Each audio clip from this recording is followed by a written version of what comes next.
नमस्कार दोस्तों, स्वागत है आपका आज के स्वस्थ जीवन कार्यक्रम में और मैं हूं अनुरिता सक्सेना।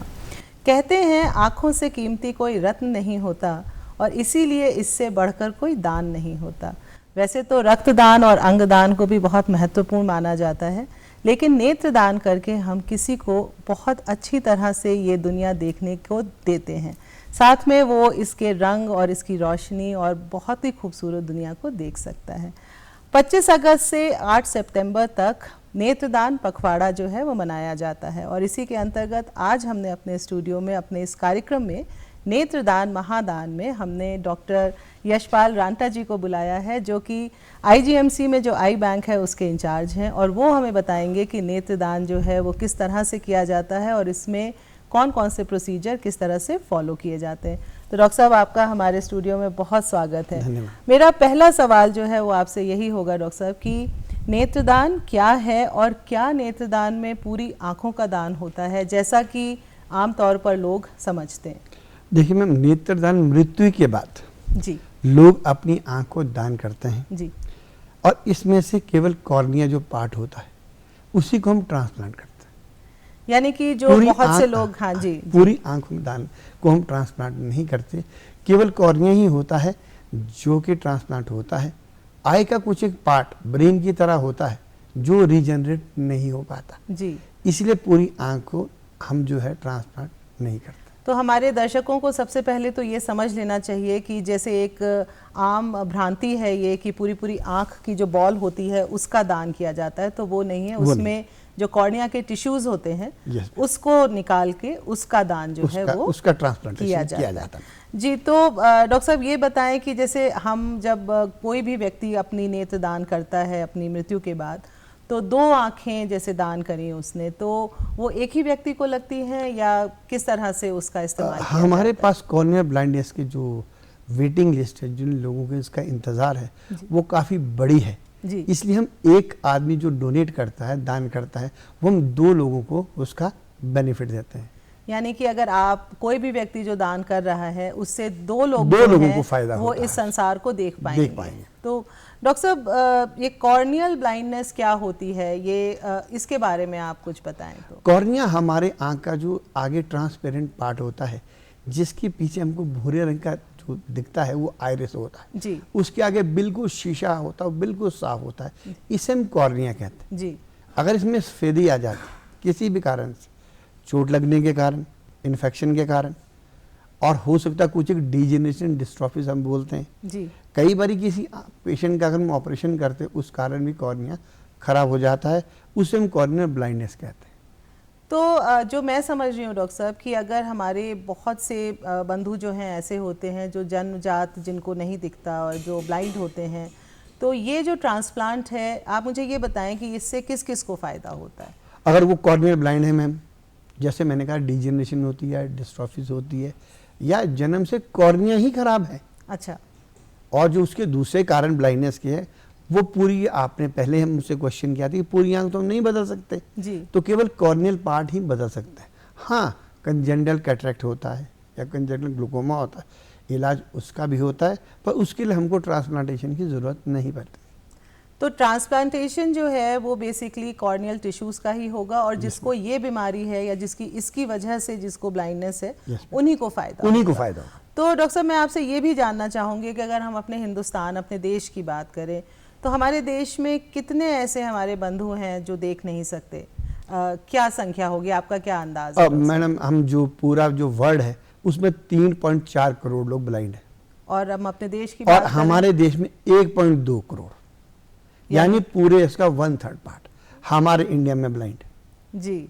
और अगर इसमें हम बात करें कि जो आप कह रहे हैं कि ट्रांसप्लांट से ठीक हो सकते हैं, कॉर्नियल ब्लाइंडनेस जो है उसके कितने केसेस? इसके मैम हम बोलते हैं 2.5 लाख, 2.5 लाख लोग जो हैं जो कॉर्नियल ब्लाइंड है हमारे पास। और इसमें डॉक्टर साहब हर साल इजाफा भी होता होगा? 25 से 30 हज़ार लोगों का इसमें हर साल इजाफा होता रहता है जी। तो मतलब जो मैं बहुत अच्छी तरह से समझ पाई हूँ वो ये कि हम जब नेत्रदान की बात करते हैं तो हम बात करते हैं कॉर्नियल टिश्यूज़ के नेत्रदान की, और उससे उन्हीं को फ़ायदा हो सकता है जिनको कॉर्नियल डैमेज हुआ, जिनको कॉर्नियल ब्लाइंडनेस है, तो डॉक्टर साहब ये बताएं कि ये दान कौन कौन कर सकता है? इस दान को किसी भी उम्र का आदमी, जो बच्चा हो सकता है 2 साल से लेके 100 साल तक भी लोग कर सकते हैं जी। कारण ये होता है कि अगर वो मतलब दान करने वाला यंग आदमी है तो उसकी आई की जो हम ग्रेडिंग लेते हैं वो अच्छी होती है। उम्र के साथ साथ आइज़ में कुछ एक उम्र के साथ जो कमियां आती है वो भी इस्तेमाल होता है।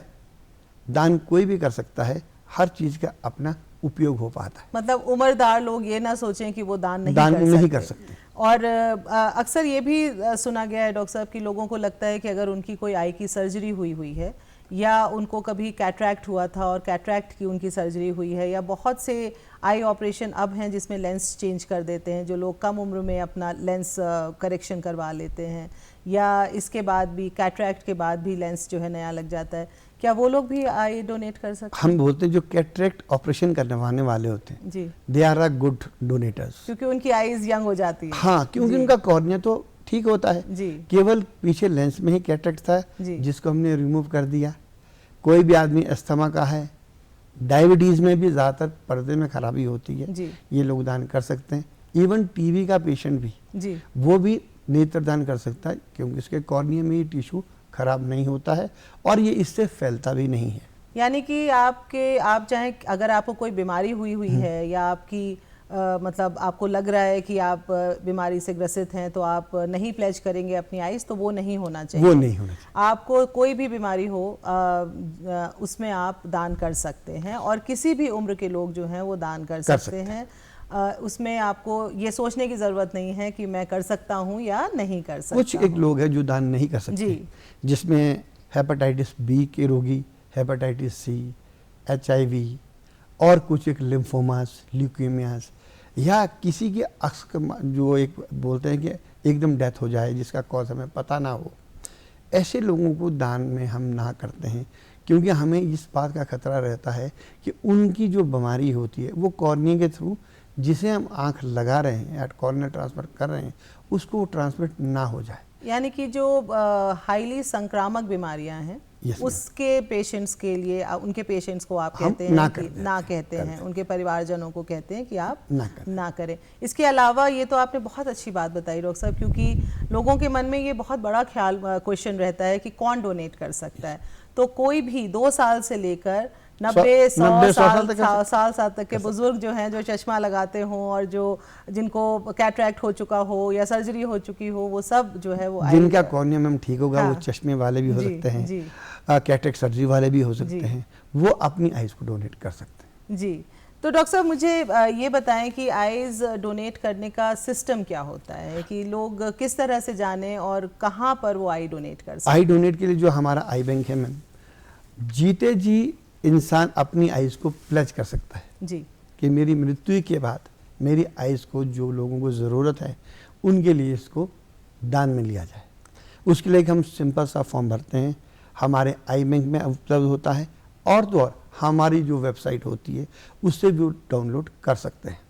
मतलब आपका आई बैंक का एक फॉर्म है जो हमारे जो एक प्लेज फॉर्म कहते हैं, उसको आप अपने जीते जी भर सकते हैं और भर के अपने बच्चों का, अपने परिवारजनों का उसमें डिटेल दे सकते हैं ताकि लोगों को पता रहे कि आप किस परिवार को बिलोंग करते हैं। उसमें मैम हम ये करते हैं कि हम उसमें 2 लोगों का विटनेस लेते हैं। अच्छा। जिसमें माँ बाप हो सकते हैं, भाई बहन हो सकते हैं, बेटा बेटी हो सकते हैं, हस्बैंड वाइफ हो सकते हैं। अच्छा। क्योंकि जिसने भी दान दिया है वो तो हमें नहीं बता पाएगा। यही लोग होते हैं जो हमको बताते हैं कि इन्होंने हमारा दान किया, हमारे जीते जी हमारे जो भी बुजुर्ग थे या कोई भी था उन्होंने दान किया था और आप आके इनकी आइज को ले जाएं ताकि वो किसी के लिए इस्तेमाल हो सके। तो डॉक्टर साहब क्या ऐसा भी होता है कि अगर अपने जीते जी किसी ने प्लेज नहीं किया लेकिन उसके परिवार वाले जो हैं उसकी मृत्यु के बाद ये कार्य करना चाहते हैं, सामाजिक कार्य करना चाहते हैं और चाहते हैं कि उनके परिजनों का नेत्र जो है वो किसी और को लगे, तो क्या वो भी डोनेट कर सकते हैं? मैम जो ये प्रशस्ति पत्र हम भरते हैं जिसे हम प्लेज फॉर्म बोलते हैं, ये एक अवेयरनेस प्रोग्राम है जी। इसकी ज़रूरत नहीं होती है जी। मृत्यु के बाद भी अगर उनके जो अटेंडेंट हैं जिसकी कस्टडी में बॉडी है अगर वो दान करना चाहें तो सिंपली जब भी हम आइज लेते हैं एक हम फॉर्म भरते हैं, कंसेंट फॉर्म, वो हमको इसमें बोलते हैं कि हम देना चाहते हैं जी। आपका जो क्वेश्चन था उसको मैं थोड़ा सा ऐड करना चाहूँगा कि एक तो लोग खुद देना चाहे उसको हम बोलते हैं वॉलंटरी डोनेशन। ओके। हमारे हॉस्पिटल में कुछ एक डेस्क होती है जिसमें हमारा स्टाफ, हम भी कई बार जाते हैं, हम लोगों को प्रोत्साहित करते हैं कि आप जो है नेत्र को दान करिए, क्योंकि हमारा बैकलॉग बहुत ज़्यादा है। तो हम चाहते हैं कि वो दान करें और उसको मोटिवेशनल बोलते हैं, वी आर मोटिव, हम लोगों को मोटिवेट कर रहे हैं। यानी कि आईजीएमसी में जो आपका आई बैंक है उसमें आपके काउंसलर्स होंगे, मोटिवेटर्स होंगे, जो आईजीएमसी में जिनकी भी मतलब जैसे आईजीएमसी या उसी तरह के जो और मेडिकल कॉलेजेस होते हैं वहाँ पर इंडिया भर में, विश्व भर में लोगों को मोटिवेट करते हैं कि आप आई डोनेशन करें। उनको हम ग्रीफ काउंसलर बोलते हैं। अच्छा। क्योंकि मृत्यु के बाद जो ये दर्द भरा माहौल होता है जी, दुखी माहौल होता है जी, ऐसे में लोगों को कंसोल करना, उनको मोटिवेट करना एक थोड़ा सा मुश्किल कार्य होता है।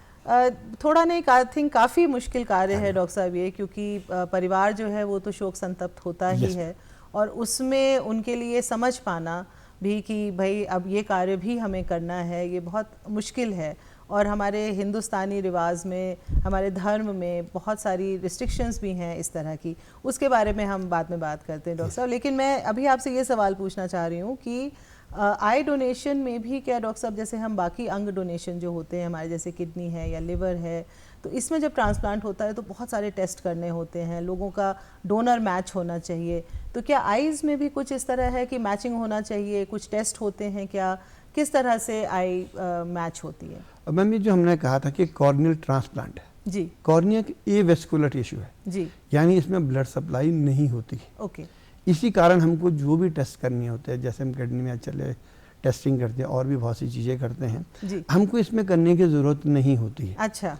हम इसको जैसे भी हमारे पास पेशेंट आता है, हम उसको पेशेंट को किसी को भी आंख लगा सकते हैं, कोई ग्रुपिंग की ज़रूरत नहीं होती है, कोई और मतलब ब्लड ग्रुप भी मैच नहीं करने की जरूरत नहीं होती है, क्योंकि आपने कहा कि ब्लड उसमें आता ही नहीं है। अच्छा, दूसरा मैम जो रूटीन के टेस्ट है, जैसे HIV की स्क्रीनिंग हो जाएगी, हेपेटाइटिस B या C की, एक सिंपल सा वो हम स्क्रीनिंग करते हैं, बाकी हम इसमें कोई भी टेस्ट नहीं करते हैं। तो ये तो आपने बहुत अच्छी बात बताई डॉक्टर साहब कि डोनेशन भी कोई भी कर सकता है और डोनर भी कोई भी हो सकता है। तो आप सिर्फ इसमें ये देखते हैं कि जो आपको टिश्यूज़ मिले हैं उनकी यंगनेस कितनी है और उनकी फर्मनेस कितनी है, तो जितने यंग होंगे उतने ही बेहतर होंगे। उसको हम ग्रेडिंग के हिसाब से बोल देते हैं जी, जी। तो वो हम उस तरह से ग्रेड करते हैं, ग्रेड 4-5 तरह के ग्रेड होते हैं जी। और जिस भी व्यक्ति को उस तरह की ज़रूरत होती है, छोटा बच्चा होगा तो ऑब्वियसली उसको थोड़ी यंग आई लगेगी क्योंकि उसको लंबा जीवन उसके सामने होता है, तो हम उसको कोशिश करते हैं उसको अच्छी सी आँख लगे, इसीलिए हम उसको ग्रेडिंग करने की ज़रूरत होती है। तो डॉक्टर साहब ये बताइए कि हम अगर हिमाचल की बात करें तो हमारे हिमाचल में कितने आई बैंक हैं? हमारे हिमाचल में मैम 2 आई बैंक हैं जी, IGMC जी, और दूसरा हमारा RP सेंटर टांडा में। तो सबसे पहले तो IGMC में खुला होगा और अब टांडा में है। इसके अलावा 3 हमारा आई कलेक्शन सेंटर। अच्छा। एक धर्मशाला में जी, एक नाहन में है जी, और एक हमारा हमीरपुर में। तो अगर यहाँ पे जो आपके कलेक्शन सेंटर हैं वहाँ पर आपके डॉक्टर्स होते होंगे जो आई के जो कॉर्निया है इसको निकाल लेते होंगे और आपको यहाँ पर भेज देते होंगे। आई बैंक वो आई डोनेशन सेंटर्स होते हैं, वो आई को कलेक्ट करके IGMC और टांडा किसी भी आई बैंक को वो उसको दे सकते हैं ताकि वहाँ पे वो ट्रांसप्लांटेशन हो सके।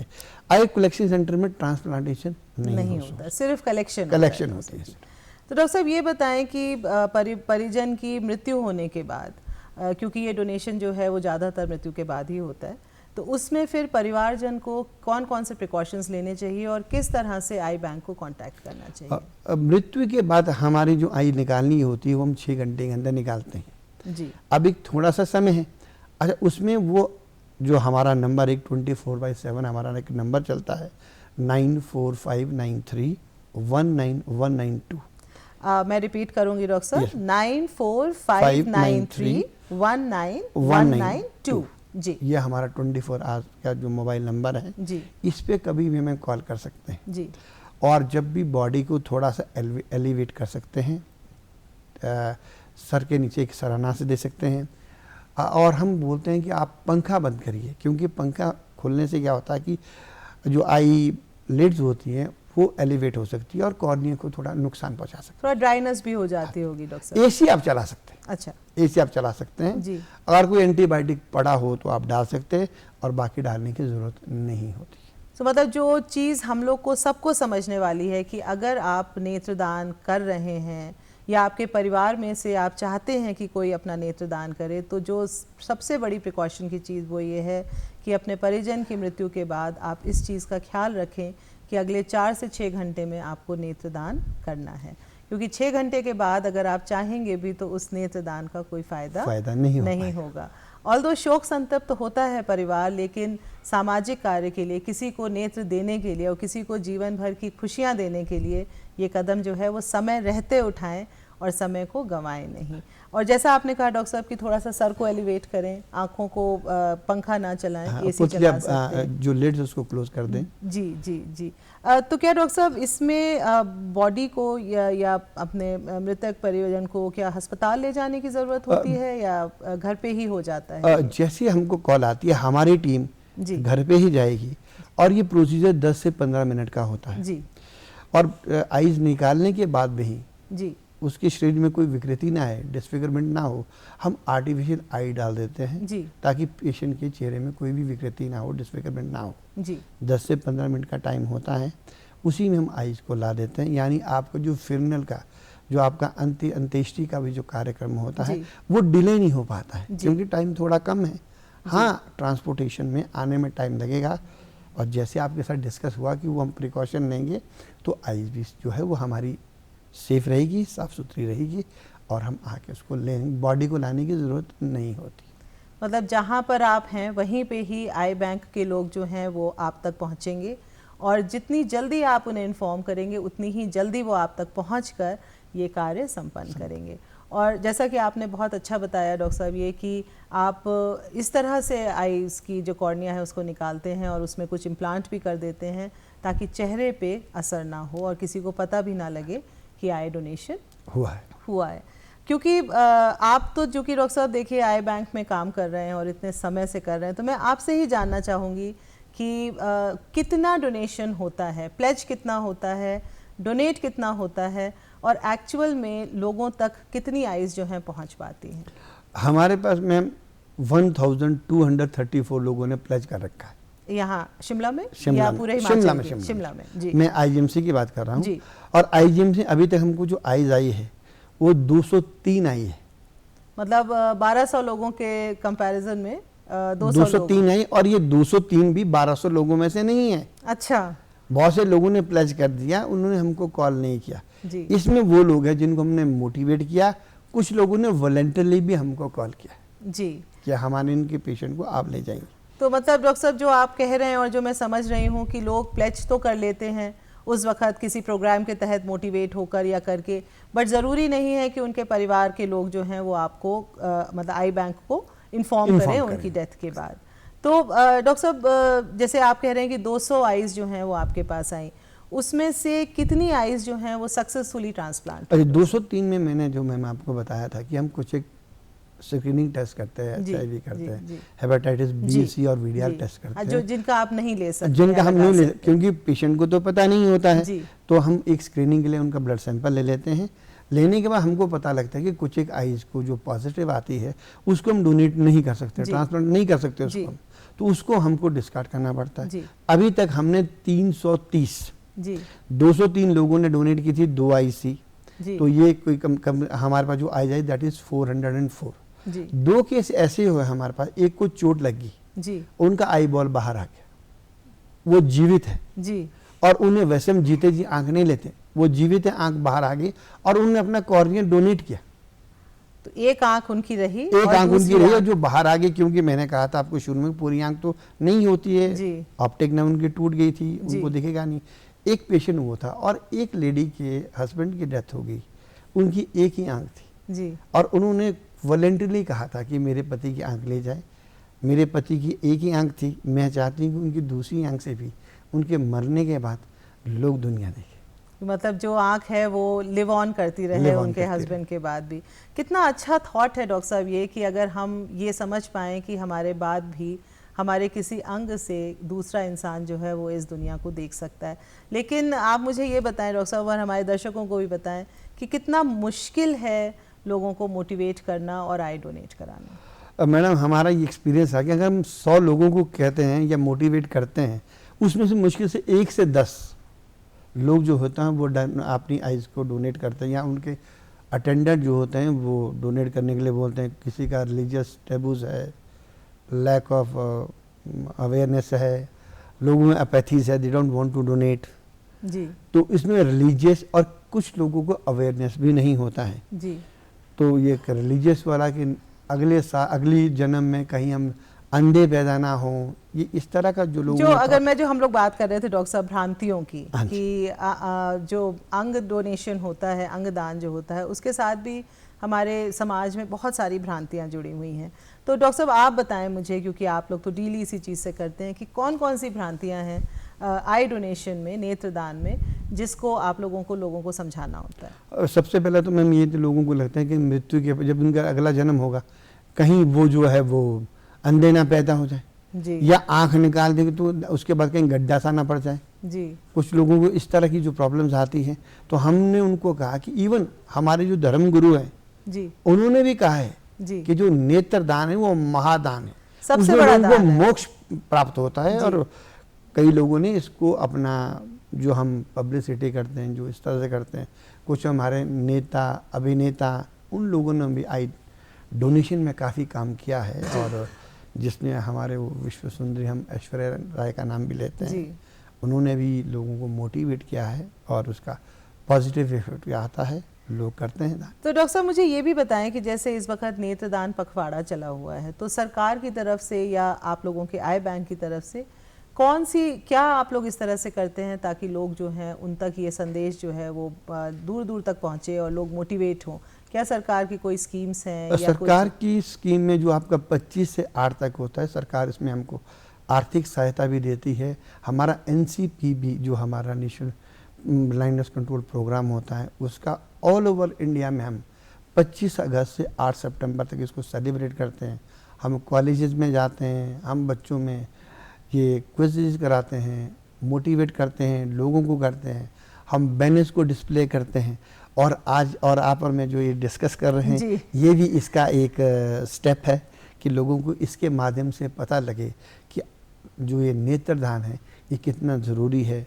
1 लाख लोगों को हर साल हमें ज़रूरत होती है, हमें मुश्किल से 60,000 मिलती है, 20 से 30,000 लोग फिर से एडअप हो जाते हैं। तो डॉक्टर साहब जैसे ये आप कह रहे हैं कि इतना एडअप होता रहता है और बहुत ही कम नेत्रदान होते हैं, ये कॉर्निया के जो ब्लाइंडनेस होती है इसका मेन कारण क्या है? क्योंकि हर कॉर्निया जो है जन्म से हो ये तो ज़रूरी नहीं है, कारण क्या होता है जो इतनी ब्लाइंडनेस? कारण है चोट लगना कॉर्निया पे, जी, कोई इन्फेक्शन होना, जी, बचपन से कोई बीमारी, कॉर्निया की बीमारी जी, जिसको डीजेनरेटिव डिस्ट्रॉफीज बोलते हैं। कई बार हम सर्जरी भी करते हैं, उस कारण भी कॉर्निया ख़राब हो जाता है। कैटरेक्ट सर्जरी में भी कई लोगों को कोई कॉर्निया में थोड़ी सी प्रॉब्लम आई होती है, और हमने ऑपरेशन जो फेको वगैरह करते हैं उससे कई बार पेशेंट के कॉर्निया में गड़बड़ हो सकती है। तो ये मेन कारण होते हैं जिस कारण बच्चों में ज़्यादातर चोट का और इन्फेक्शन का, और जो विटामिन ए की डेफिशिएंसी जिसको छोटे बच्चों में बहुत ज़्यादा जीरोफ्थैल्मिया भी बोलते हैं, जी, जी। और एक ये जो कारण है जिस कारण बच्चों में ये जो ब्लाइंडनेस होती है। और ये कॉर्निया में भी हमारे पास सबसे बड़ी मजबूरी है कि इसमें बच्चों की संख्या ज़्यादा है, और उनका जो ब्लाइंडनेस ईयर है वो औरों से ज़्यादा है। और डोनेशन करने वाले जो हैं वो ऑब्वियसली बड़ी उम्र के लोग होते हैं, बड़ी उम्र के लोग होते हैं। और हमारा ये कुछ अभी एक्सपीरियंस रहा इतने सालों में कि जो बच्चे हैं अगर उनके पिता या माता की मृत्यु होती है वो डोनेशन के लिए राजी हो जाते हैं, लेकिन जब बच्चों की अगर होती है अनफॉर्चुनेटली तो माँ बाप नहीं कर पाते हैं, थोड़ा इमोशंस बहुत इन्वॉल्व होते हैं डॉक्टर साहब। एक था, हमें याद है कि ICU में एक का बच्चा कोई यंग था, कोई 27-28 साल का था, ही वॉज वेरी यंग, और उसके पेरेंट्स ने वॉलंटरली दी थी कि नहीं मेरे बच्चे की आप आंख लीजिए। डॉक्टर साहब मैं आपसे ये भी पूछना चाहूँगी ताकि हमारे दर्शक जो है मोटिवेट हों कि इसका सक्सेस रेट जो है नेत्रदान का, और जो आप ये सर्जरी करते हैं कॉर्निया की, ये कितनी सक्सेसफुल होती है? इस पे हमारा सबसे बड़ा ये होता है कि जिसकी भी, मैंने आपको कहा था कि एक जो हम ग्रेडिंग सिस्टम के लिए बोलते हैं कि यंग आदमी की आंख अच्छी होती है, बुजुर्ग में थोड़ी सी आइज में और प्रॉब्लम्स आती है। प्रॉब्लम तो नहीं होती है, कुछ एक जो एंडोथेलियल सेल बोलते हैं हम, जो ग्रेडिंग में होती है वो थोड़ा उसमें नहीं। अगर हम परसेंटेज की बात करें डॉक्टर साहब, तो अगर आप 100 ट्रांसप्लांट करते हैं तो उसमें हम बोलते हैं 60 to 70% हमारे पास, दैट्स अ हाई परसेंटेज जी। और वो भी इसी कारण है कि कुछ एक हमारे पास जो आइज आई है, the people those who are elder, वो जो थोड़े बुजुर्ग लोग ज़्यादा थे, उस कारण ये जो सक्सेस रेट है। और जो पेशेंट जिनको हमने लगाई थी उनमें कुछ इस तरह की बीमारी भी होती है जो आगे अग्रसर हो जाती है। तो मतलब ऑपरेशन कराने के बाद भी काफ़ी प्रिकॉशन लेने की ज़रूरत होती है। बिल्कुल। डॉक्टर साहब, मैं आपसे ये जानना चाहूँगी कि आप इस पखवाड़े में आप कैरी होम मैसेज हमारे दर्शकों को क्या देंगे? हम तो ये बोलेंगे कि मृत्यु के बाद आँख को ना जलाएं, ना दफनाएं, इसे दान करिए, उन आँखों से कोई आपकी दुनिया देख सकता है। और इसी मैसेज के साथ जो है हम सबसे विदा लेंगे और यही कहेंगे कि नेत्रदान महादान है और नेत्रदान अवश्य करें। धन्यवाद डॉक्टर साहब।